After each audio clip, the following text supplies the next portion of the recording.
Senator and 2020 Democrat presidential candidate Cory Booker, NJ, announced Monday he plans to introduce legislation that would form a commission to study reparations for Black Americans. This bill is a way of addressing head-on the persistence of racism, white supremacy, and implicit racial bias in our country, a statement via Booker reads. It will bring together the best minds to study the issue and propose solutions that will finally begin to right the economic scales of past harms and make sure we are a country where all dignity and humanity is affirmed. According to The Hill, a Booker spokesperson said the bill would create a commission aimed at analyzing the impact of slavery and continuing discrimination against African Americans. The body would be tasked with providing recommendations for those who are descendants of slaves. The New Jersey Democrat will unveil the bill's text shortly, the lawmaker's office said. I am pleased that Senator Booker has introduced a Senate companion to H.R. 40.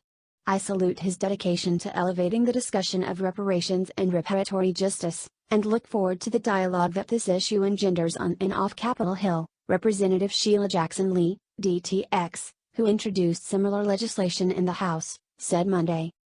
Booker's announcement follows Al Sharpton's National Action Network convention, during which several other 2020 Democrat White House hopefuls expressed support for creating a commission to study reparations. Former Representative Robert Francis Beto O'Rourke, DTX, told conference attendees he supports the idea, declaring, "Absolutely, I would sign that into law."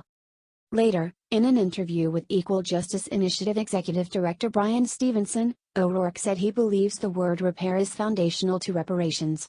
Until all Americans understand that civil rights also involves the injustices that have been visited and continue to be visited on people, we will never get the change that we need to live up to the promise of this country. So absolutely I would sign that into law, said the Texas Democrat. Former HUD Secretary Julian Castro, who was the most supportive candidate of reparations, said Wednesday that he believes the United States will never truly heal until we address the original sin of slavery. Senators Kamala Harris, DCA, and Elizabeth Warren, DMA, also told Sharpton that they back the measure if elected president. However, not all high-profile Democrats agree on how to address the issue of reparations.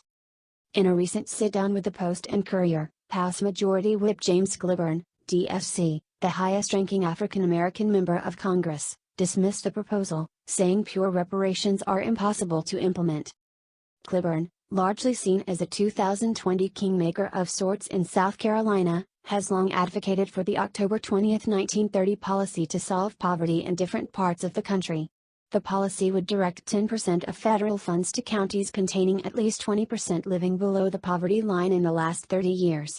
Senator Bernie Sanders, IVT, another 2020 presidential contender, has endorsed the South Carolina Democrats' proposal,